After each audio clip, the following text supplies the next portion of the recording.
پوچھا گیا حضور قربانیاں کیا ہیں؟ فرمایا تو ہمارے باپ ابراہیم کی سنت ہے۔ تو عرض کی حضور اس سے ملے گا کیا؟ فرمایا ہر بال کے بدلے میں نیکی رکھی گئی ہے۔ صحابہ نے دوسرا سوال کیا حضور اون کا کیا ہے؟ یعنی جانور کے بڑے بال ہوتے ہیں، جس طرح بھینس ہے، گائے ہے، اونٹ ہے، لیکن جو بھیڑ ہے اس کے تو اتنے بال ہوتے ہیں۔ تو صحابہ کا فوراً خیال اتر گیا، انہوں نے کہا حضور اون کا کیا مسئلہ ہے؟ تو فرمایا اون کے ہر بال کے بدلے بھی نیکی رکھی گئی ہے، اور فرمایا گیا پل صراط پر یہ تمہاری سواریاں ہیں، ہر عضو کے بدلے آتش دوزخ سے نجات عطا کر دی جائے۔ تو ان قربانیوں کو راہ خدا میں خوش دلی کے ساتھ قربان کرنے کا حکم دیا گیا۔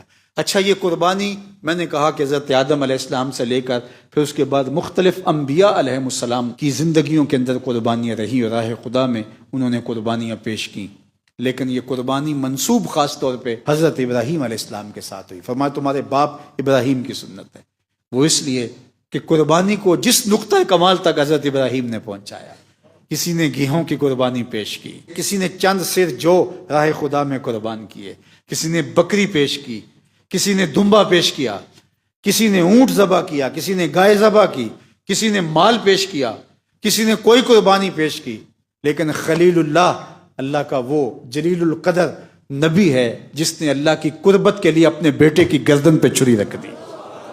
یہ تماشائے لب بام نہیں تھا، لیکن یہ خواب دیکھتے ہیں کہ سب سے پیاری چیز میری راہ میں قربان کر دو۔ اللہ اکبر۔ پھر منا کی وادی نے وہ منظر دیکھا کہ بوڑھا باپ ہاتھ میں چھری لیے اپنے نونہال فرزند کی گردن پہ چھری رکھ کے اس کو ذبح کرنے کے لیے آمادہ ہے۔ یار اگر ہمیں اتنا کہا جاتا کہ تم کرو گے مینڈا ہی ذبح، لیکن اس سے قبل اپنے بیٹے کو ایک بار لٹانا ضرور ہے، اور اس کے نازک گلے کے اوپر چھری رکھنی ہے، پھر اٹھا لینی ہے، پھر مینڈا ذبح کرنا ہے، تو مجھے بتاؤ کوئی ماں، کوئی باپ مصنوعی ہی صحیح اس سے بھی گزرنا اس کے لیے محال ہوتا کہ بیٹے کو لٹایا جاتا، گردن پہ چھری رکھی جاتی، پھر کھینچ لی جاتی، اور دمبا تیار کھڑا ہوتا، اس کو پتا ہوتا کہ میں نے ذبح اس کو نہیں کرنا، ذبح اس کو کرنا ہے، پھر بھی سہانے روح تھا یہ منظر اور قیامت خیز تھا یہ منظر۔ لیکن خلیل اللہ کو تو کہا گیا تھا کہ بیٹے کو ذبح کرو گے، اور وہ بیٹے کو ذبح کرنے کے لیے آمادہ ہو گئے۔ اللہ اکبر۔ یہ کوئی چھوٹا کام نہیں تھا، یہ امتحان کو ہمالیہ کے کلیجے پہ ڈال دیا جاتا، اس کا پتا بھی پانی ہو جاتا، چٹانوں کی صلابت بھی اس کو گوارا نہ کر پاتی، زمین پھٹ جاتی، آسمان ٹکڑے ہو جاتا اگر ان کے اوپر یہ بوجھ ڈالا جاتا۔ لیکن خلیل اللہ نے نہ صرف اس کی حامی بری بلکہ کر کے دکھایا، اور کہا کہ ابراہیم ہم تیری سنت کو قیامت تک باقی رکھیں گے۔ آج پوری دنیا کے اندر جس طرح عید قربان کے موقع پر آپ اس سنت پہ عمل پیرا ہوتے ہوئے لوگوں کو دیکھتے ہیں، 100 قربانیاں لوگ راہ خدا میں جن کو اللہ نے توفیقات دی ہیں وہ پیش کرتے ہیں، اس سے بھی زیادہ قربانیاں پیش کرتے ہیں۔ اور منا کی اس قربان گاہ میں جو حضرت خلیل اللہ اپنے بیٹے حضرت ذبیح اللہ کو قربان کرنے کے لیے لے گئے تھے، اور عملاً ان کی گردن پہ چھری رکھ کے چلا دی تھی۔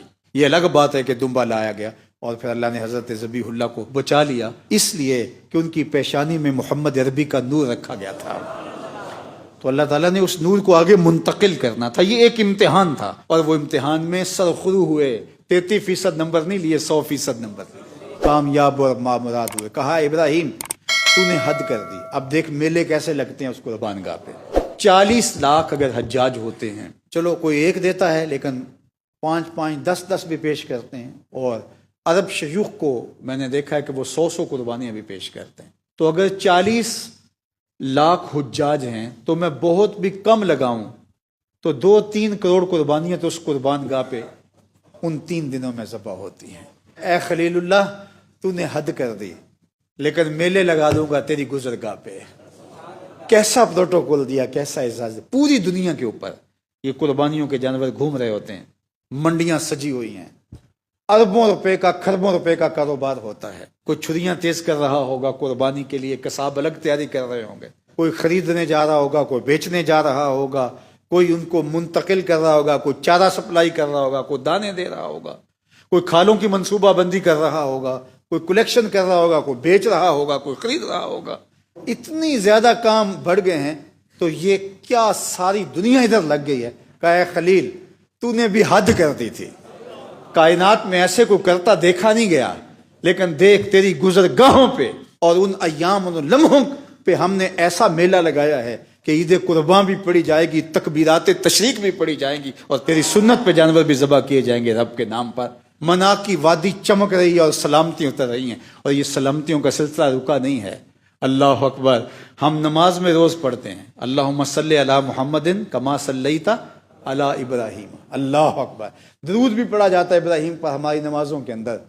اور پھر عید قربان کا موقع تو کیا خراج پیش کیا جاتا ہے حضرت ابراہیم کو، حضرت اسماعیل کو۔ تو فرمایا یہ تمہارے باپ ابراہیم کی سنت ہے، اس کو خوش دلی سے ادا کرو۔ اور یہ بھی فرمایا جو استطاعت رکھنے کے باوجود قربانی نہ کرے وہ ہمارے مصلی کی طرف، عیدگاہ کی طرف نہ آئے۔ تو اللہ مجھے اور آپ کو اس فریضے کو ادا کرنے کی خلوص کے ساتھ توفیق ارزانی کرے۔